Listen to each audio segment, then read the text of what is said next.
Now that Hogwarts Legacy has been out for a couple of minutes, it's lost some of the new game stink, and let's give it an honest review. Colored Bubble Combat. What is this, a PlayStation 2 game? Let me pick the skills and abilities I want to use to get through combat. Don't lock me into using certain types of spells against certain enemies because you think it makes the game a little bit more challenging. We should be encouraged to upgrade our spells, not our gear. Speaking of which, who let their 6-year-old design a lot of this gear? Some of this is just simply unwearable, and I have no idea how it would make it into the final results of the game. The actual level design of Hogwarts itself is so shallow that it could legally be described as a kiddie pool. I mean, we're talking about puzzles here that supposedly haven't been discovered for hundreds or thousands of years. The scriptorium of Salazar Slytherin was locked away behind 3 torches in a hallway that needed to be lit. You're telling me nobody in 1,000 years lit those 3 torches? I'm not buying it. Math doors? Are you serious? What is this? Leap start first grade? How about the Merlin trials, where you just throw some leaves up in the air and all of a sudden a stupid challenge appears in front of you? There's a lady in here who's dedicated her life into studying these, and as a 15-year-old,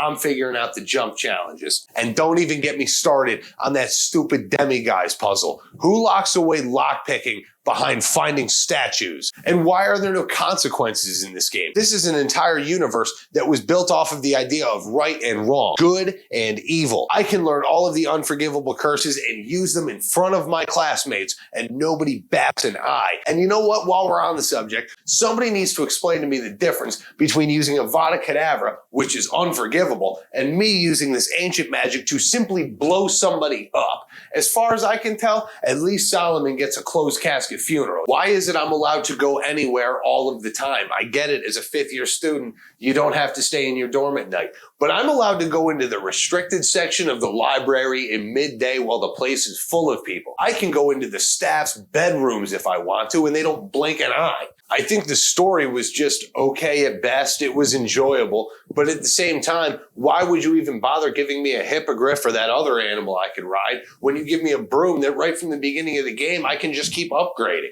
All in all, I give this game a 6.5 out of 10. At the end of the day, it's just another RPG where you're chasing a bigger number to defeat enemies.